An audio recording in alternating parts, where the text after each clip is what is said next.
Hello అండి, welcome to Telugu officers channel.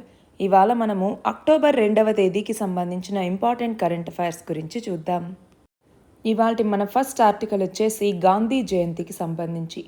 October 2 అయినటువంటి ఇవాళ మనం మహాత్మా గాంధీ యొక్క 154వ జయంతిని జరుపుకుంటున్నాం, అవునా? అయితే ఈ నేపథ్యంలో దీనికి సంబంధించిన ఒక సపరేట్ వీడియో మన ఛానల్లో అవైలబుల్గా ఉంది, మీరు ఒకసారి చూడొచ్చు. అయితే ఇక్కడ ఏం చెప్తున్నారు, గాంధీజీ జన్మించినటువంటి రోజుని మనము అంతర్జాతీయ అహింసా దినంగా జరుపుకుంటాం, అవునా? అయితే అలా పాటించటం ఎప్పటి నుంచి మొదలైంది? 2007వ సంవత్సరం నుంచి మొదలైంది.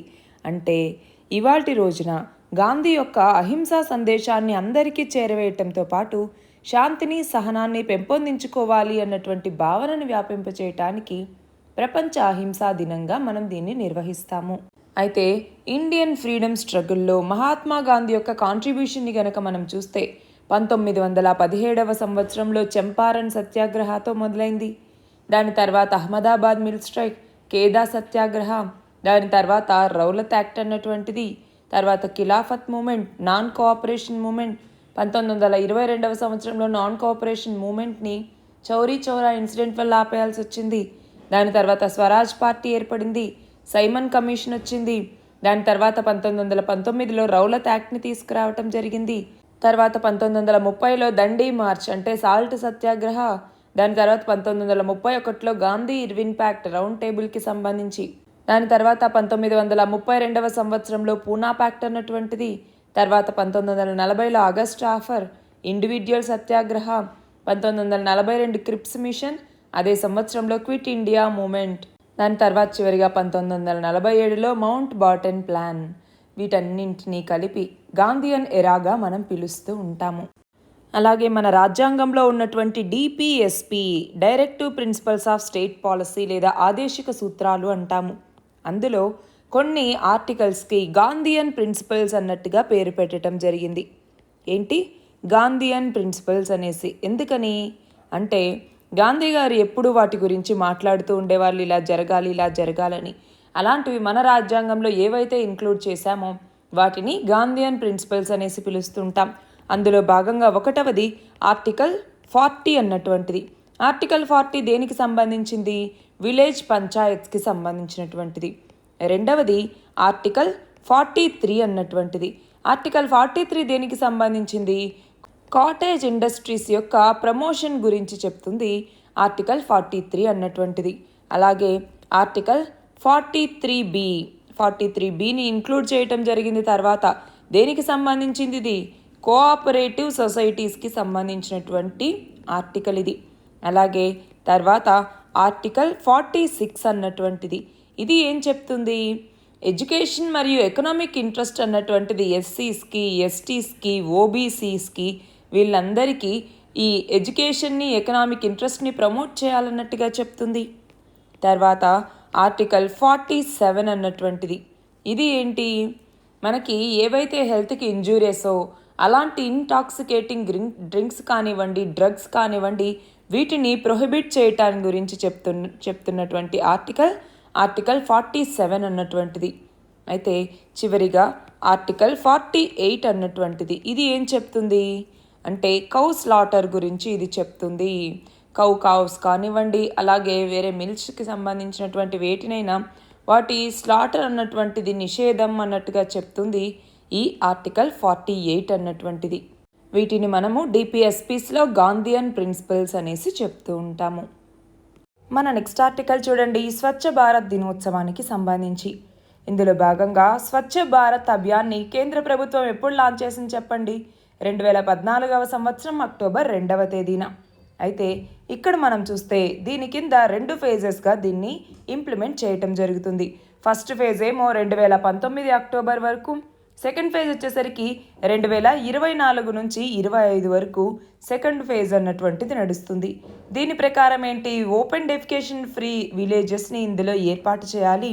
అలాగే మనకి సస్టైనబుల్ డెవలప్మెంట్ గోల్స్ ఏవైతే ఉన్నాయో ఇందులో టార్గెట్ 6.2 ఏం చెప్తుంది?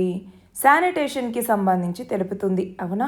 అయితే ఇందులో భాగంగా చెప్పుకున్నాం ఫేజ్ 1 అనేసి, ఫేజ్ 2 అనేసి ఇలా ఇంప్లిమెంట్ చేస్తూ ఉన్నారు. దీని ద్వారా plastic waste management, biodegradable solid waste management, grey water management, అలాగే ఫీకల్ స్లడ్జ్ మేనేజ్మెంట్ ఇవన్నింటినీ చేపట్టడం జరుగుతుంది. అయితే ఇక్కడ మనం చూస్తే స్వచ్ఛ భారత్ మిషన్ కింద Swachh Bharat machine Grameen, Swachh Bharat machine urban అనేసి 2 రకాలు ఉన్నాయి. అందులో స్వచ్ఛ భారత్ మిషన్ గ్రామీణ్ కింద ఏంటి, ఒకటి ఈ గ్రామీణ ప్రాంతాల్లో ఎకనామిక్ మరియు ఎంప్లాయ్మెంట్ అప్లిఫ్ట్మెంట్ అనేది తీసుకురావటం, వేస్ట్ మేనేజ్మెంట్ అనేది సరిగ్గా చేయటం, గ్రామ పంచాయత్ని ఎంపవర్ చేయటం, ఇవన్నీ దీని కిందికి వస్తాయి. అలాగే స్వచ్ఛ భారత్ మిషన్ అర్బన్కి వచ్చేసరికి 2014 అక్టోబర్లోనే లాంచ్ చేయటం జరిగింది. దీని కింద ఏంటి, ఇందులోకి వచ్చేసరికి శానిటేషన్, క్లీన్లీనెస్, వేస్ట్ మేనేజ్మెంట్ ఇవన్నీ కూడా చేపట్టడం జరుగుతుంది.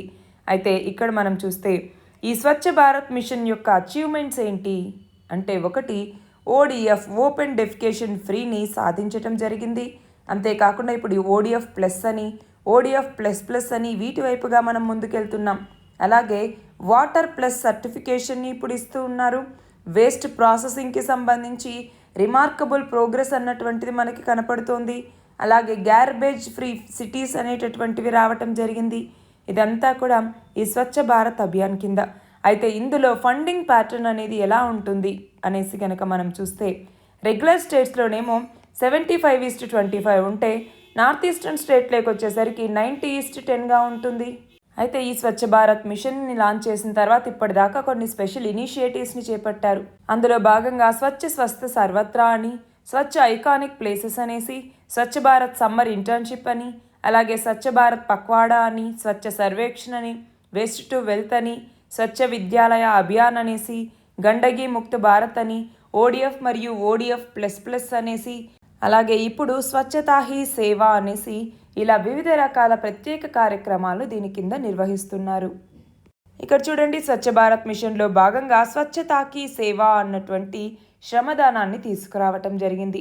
ఇది మాత్రమే కాకుండా ఏక్ తారీఖ్ అంటే ఒక రోజు, ఏక్ తారీఖ్, ఏక్ గంట అంటే 1 గంట, ఏక్ గంట, ఏక్ సాత్ అనేటటువంటి ఒక ప్రచారాన్ని కూడా తీసుకురావటం జరిగింది. ఏంటిది, ఏక్ తారీఖ్, ఏక్ గంట, ఏక్ సాత్ అన్నటువంటి ప్రచారం.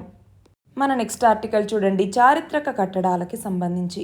యునెస్కో అన్నటువంటిది ఏం చేస్తుంది, ప్రపంచవ్యాప్తంగా ఉండేటటువంటి చారిత్రక కట్టడాలు ఏవైతే ఉంటాయో వాటి విశిష్టతని పరిశీలించి వాటికి వారసత్వ హోదాని కల్పిస్తుంది. దాన్నే యునెస్కో వరల్డ్ హెరిటేజ్ సైట్స్ అనేసి మనం పిలుస్తూ ఉంటాం. అలా మన భారతదేశంలో ఇప్పటి వరకు ఎన్ని వరల్డ్ హెరిటేజ్ సైట్స్ ఉన్నాయండి, 42 వరల్డ్ హెరిటేజ్ సైట్స్ ఉన్నాయి. రీసెంట్గా 2ని యాడ్ చేయటం జరిగింది. ఏంటి ఆ 2 కూడా, ఒకటి వచ్చేసరికి రవీంద్రనాథ్ ఠాగూర్కి చెందినటువంటి శాంతి నికేతన్ అన్నటువంటిది, రెండవది వచ్చేసరికి హోయసలా కట్టడాలు అన్నటువంటివి.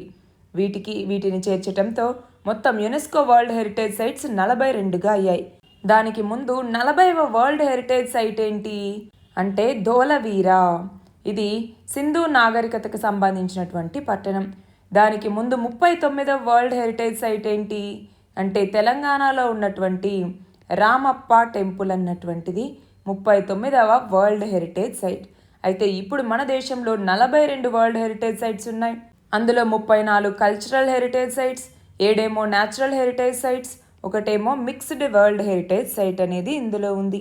అయితే యునెస్కో వరల్డ్ హెరిటేజ్ సైట్స్కి సంబంధించి అత్యధికంగా ఏ దేశంలో ఉన్నాయి యునెస్కో వరల్డ్ హెరిటేజ్ సైట్స్ అంటే ఇటలీ. మన దేశం 6వ స్థానంలో ఉంది. ఇండియా అన్నటువంటిది 6th ప్లేస్లో ఉంది. అయితే ఇక్కడేం చెప్తున్నారంటే, ఈ వారసత్వ కట్టడాల పరిరక్షణలో మన 2 తెలుగు రాష్ట్రాలు వెనుకబడి ఉన్నాయి అన్నట్టుగా ఇక్కడ చెప్తున్నారు. మన నెక్స్ట్ ఆర్టికల్ చూడండి, చంద్రయాన్ 3కి సంబంధించి. చంద్రయాన్ 3ని మన భారతదేశం జూలై 14వ తేదీన ప్రయోగించింది. ఇది చంద్రుడి యొక్క దక్షిణ ధ్రువం మీద సక్సెస్ఫుల్గా ఆగస్టు 23వ తేదీన ల్యాండ్ అయింది. ఆ పాయింట్ని శివశక్తి పాయింట్ అనేసి, అలాగే ఆగస్టు 23ని అంతరిక్ష దినోత్సవంగా జరుపుకోవాలి అనేసి కూడా మనం నిర్ణయించుకున్నాం. అందులో భాగంగా మూన్ మీద మూన్ క్వేక్స్ని గుర్తించటం, సల్ఫర్ని గుర్తించటం, టెంపరేచర్ని గుర్తించటం, ఇలాంటి ఎన్నో రకాల ఇన్వెన్షన్స్ చేసింది ఈ చంద్రయాన్ 3లో ఉన్నటువంటి ల్యాండర్ మరియు రోవర్. అయితే దాని తర్వాత ఇస్రో అన్నటువంటిది అక్కడ రాత్రివేళ అవుతోంది అన్నట్టుగా నిద్రాణ స్థితిలోకి పంపింది. అయితే మళ్ళీ ఇప్పుడు మూన్ మీద పగలనేటటువంటిది మొదలైనా కూడా ఈ 2 మిషన్స్ని నిద్రాణ స్థితిలోంచి ఎంత మేల్కొల్పుతూ ఉన్నా ఇవి లేవట్లేదు. ఈ నేపథ్యంలో ఇస్రో చైర్మన్ ఏమంటున్నారు, ఇవి మేలుకోకపోయినా పర్లేదు, ఎందుకంటే అవి వాటి యొక్క డ్యూటీస్ని ఆల్రెడీ చేసేసాయి అన్నట్టుగా. అయితే ఇక్కడ ఏం చెప్తూ ఉన్నారు, ఒక కొలిమి గురించి చెప్తున్నారు. కొలిమి అంటే కొలిమి కాదండి, ఒక పరమాణు జనరేటర్ అనమాట. నార్మల్గా స్పేస్ క్రాఫ్ట్లో ఇలా జనరేటర్లను ఏర్పాటు చేస్తే అవి చాలా శీతల వాతావరణంలో కూడా పరికరాలను వెచ్చగా ఉంచడానికి ఉపయోగపడతాయి. వాటిని రేడియో ఐసోటోపిక్ హీటర్ యూనిట్ లేదా RHU అనేసి పిలుస్తూ ఉంటారు. అయితే ఇందులో ఎక్కువగా ప్లూటోనియం 238ని ఇంధనంగా వాడతారు. ఈ ప్లూటోనియం 238 అన్నటువంటిది సహజ సిద్ధమైనటువంటి రేడియో ధార్మిక క్షీణతకి గురవుతూ ఉంటుంది. దాన్నే ఆల్ఫా డికే అనేసి పిలుస్తుంటారు. అలా తగ్గిపోయేటటువంటి క్షణంలో ఉష్ణశక్తి అనేది వెలువడుతుంది. దాన్ని వినియోగించుకోవటమే పరమాణు జనరేటర్లలో ఉండే కీలకమైన సూత్రం. అయితే ఈ RHUలు ఉత్పత్తి చేసేటటువంటి ఉష్ణం ఏదైతే ఉంటుందో ఈ ఉష్ణాన్ని విద్యుత్గా మార్చేటటువంటి సాధనాన్ని మనము రేడియో ఐసోటోపిక్ థర్మో ఎలక్ట్రిక్ జనరేటర్లు లేదా RTG అనేసి పిలుస్తూ ఉంటాము. అంటే ఇందులో ఉండేటటువంటి థర్మోకపుల్ లేదా సీబ్యాక్ ఎఫెక్ట్ సహాయంతో ఇది కరెంటుగా మారుతుంది. దాన్ని బ్యాటరీల్లో కూడా నిల్వ ఉంచవచ్చు.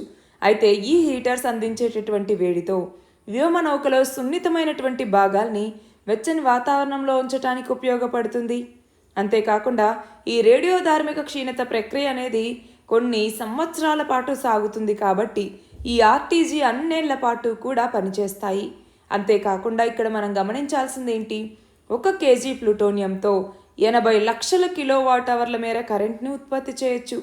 అయితే RTGలో కదిలే భాగాలనేవి ఉండవు కాబట్టి వాటికి సర్వీసింగ్ కూడా అవసరం లేదు. అలాంటి RTG అన్నటువంటిది ఇప్పుడు చంద్రయాన్ 3లో మనం ప్రయోగించలేదు. ఇది గనక ప్రయోగించి ఉంటే విక్రమ్ ల్యాండర్ అన్నటువంటిది నిద్ర లేచేది అన్నట్టుగా ఈ ఆర్టికల్. మన నెక్స్ట్ ఆర్టికల్ చూడండి. ప్లాస్టిక్ వ్యర్థాలు అనేవి పెరిగిపోతూ ఉన్నాయి. సముద్ర జీవులు అలాగే భూమి మీద ఉన్నటువంటి జీవులు మానవులు అందరికీ కూడా ఈ ప్లాస్టిక్ అన్నటువంటిది ముప్పే.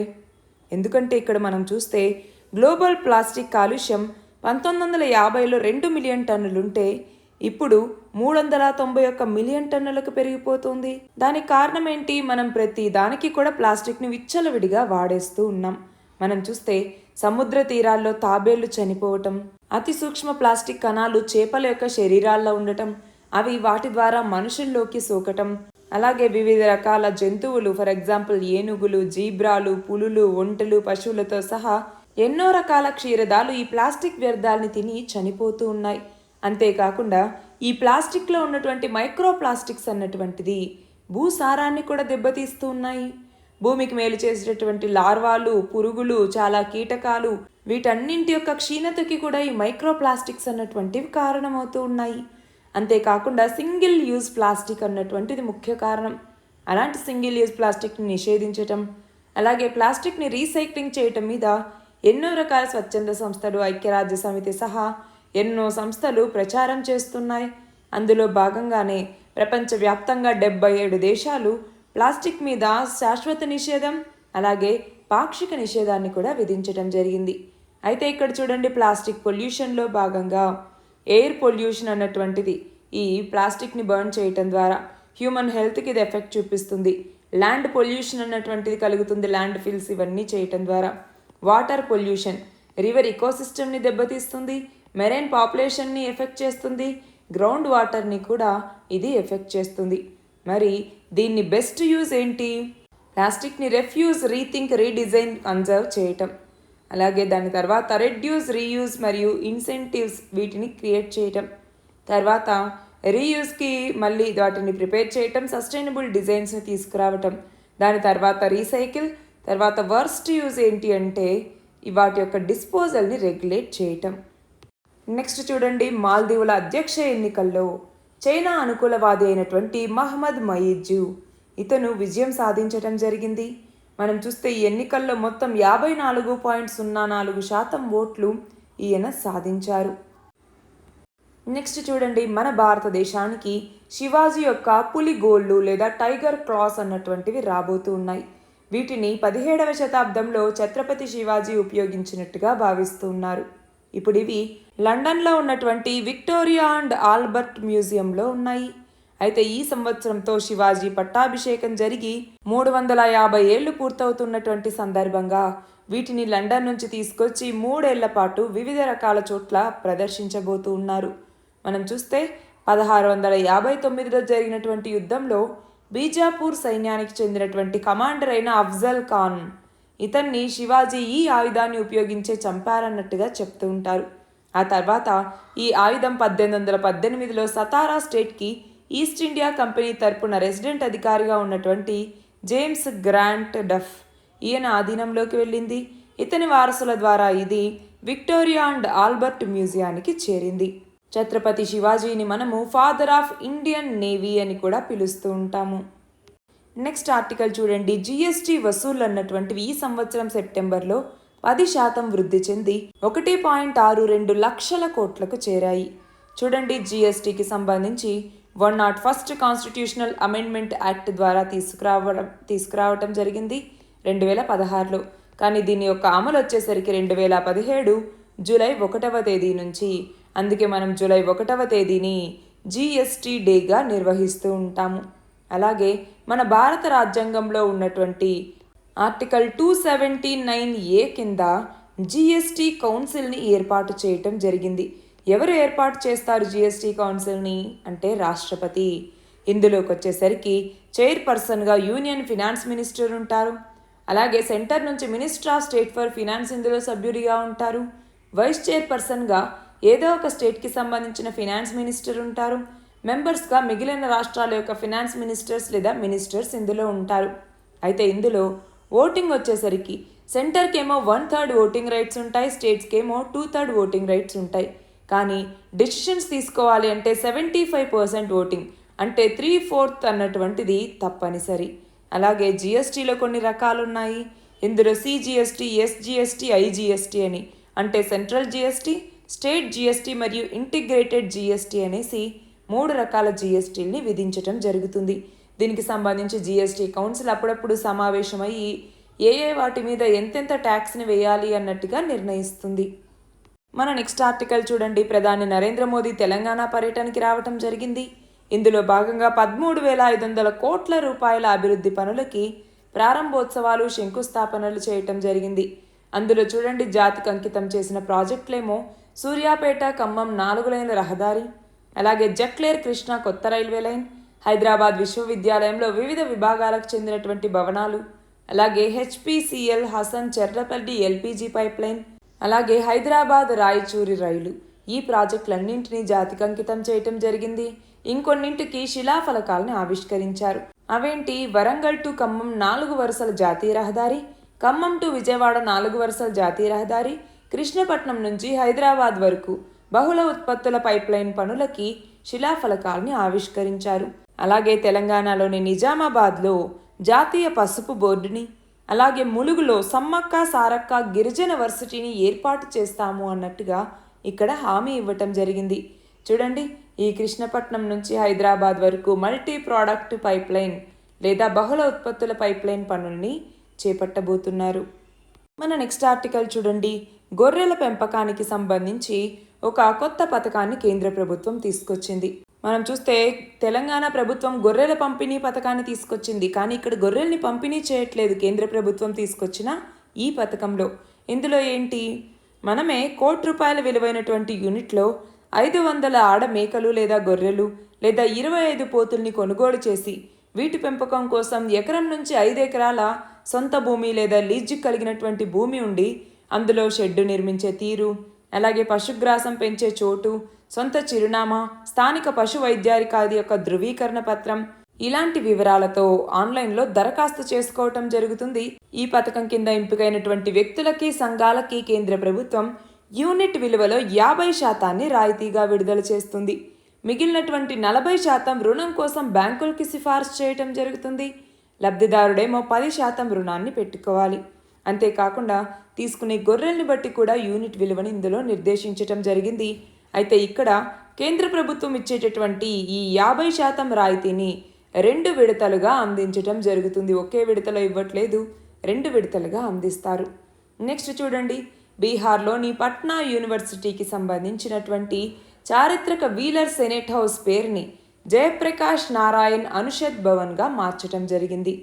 మనం చూస్తే జయప్రకాష్ నారాయణ్ యూనివర్సిటీ తన యొక్క 106వ వార్షికోత్సవాన్ని జరుగుతూ ఉన్నటువంటి ఈ నేపథ్యంలో ఈ సెనేట్ హౌస్కి జయప్రకాష్ నారాయణ్ పేరుని పెట్టడం జరిగింది. నెక్స్ట్ ఆర్టికల్ చూడండి, గ్లోబల్ మ్యారిటైమ్ ఇండియా సమ్మిట్ 2023 అన్నటువంటిది. దీని కింద చూడండి, కనెక్ట్, కొలాబరేట్, క్రియేట్ అంటే అనుసంధానం అవ్వండి, మమేకం అవ్వండి, రూపకల్పన చేయండి అన్నటువంటి థీమ్తో గ్లోబల్ మ్యారిటైమ్ ఇండియా సమ్మిట్ని నిర్వహిస్తూ ఉన్నారు. ఇది అక్టోబర్ 17 నుంచి 19 వరకు న్యూఢిల్లీలోని భారత్ మండపంలో ఈ సమ్మిట్ అన్నటువంటిది జరగబోతోంది. నెక్స్ట్ ఆర్టికల్ చూడండి, 19వ ఏషియన్ గేమ్స్కి సంబంధించి ఎక్కడ జరుగుతూ ఉన్నాయి 19వ ఏషియన్ గేమ్స్? చైనాలో ఉన్నటువంటి హాంగ్జౌ నగరంలో జరుగుతున్నాయి. ఇందులో భాగంగా ఒకే రోజు మనకి 15 పథకాలు రావటం జరిగింది. దాంతో పథకాల పట్టీలో మన భారతదేశం ఇప్పుడు 4వ స్థానంలో నిలిచింది. 13 స్వర్ణాలు, 21 రజతాలు, 19 కాంస్యాలతో సహా మొత్తం 53 పథకాలని గెలుచుకుంది. నెక్స్ట్ ఇక్కడ చూడండి, ప్రెస్ ట్రస్ట్ ఆఫ్ ఇండియాకి కొత్త చైర్మన్గా సీనియర్ జర్నలిస్ట్ అయినటువంటి కేఎన్ శాంతకుమార్ ఈయన ఎన్నికవ్వటం జరిగింది. అలాగే భగత్ సింగ్ యొక్క 116వ జయంతి సందర్భంగా రాజ్ త్రిపాఠి, రాహుల్ ఇంక్విలాబ్ వీళ్ళు రచించినటువంటి క్రాంతికి ధరోహర్ అనేటటువంటి ఒక గ్రంథాన్ని కేంద్ర సహాయ మంత్రి అయినటువంటి అశ్వనీ కుమార్ చౌబే ఈయన ఆవిష్కరించటం జరిగింది.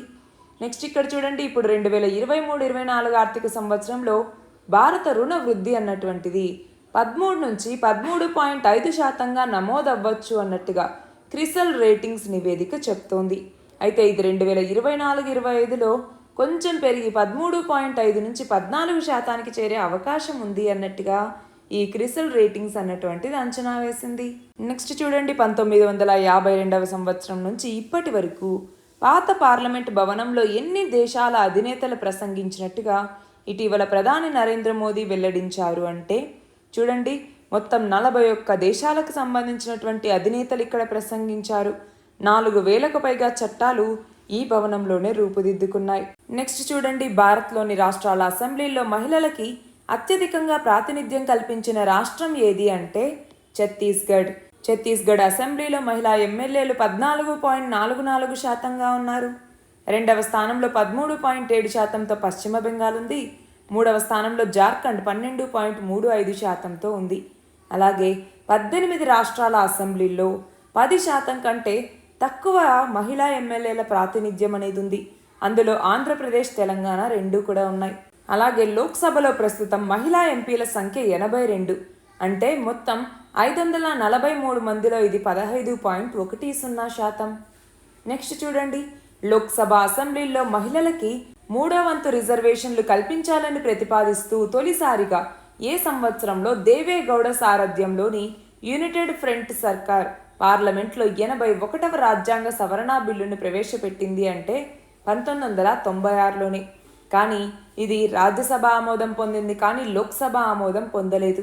తర్వాత వాజ్పేయి నాయకత్వంలో ఎన్డీఏ ప్రభుత్వం 1998లో, 1999లో, 2002లో, 2003లో 4 సార్లు బిల్లు పెట్టినా ఆమోదం పొందలేదు.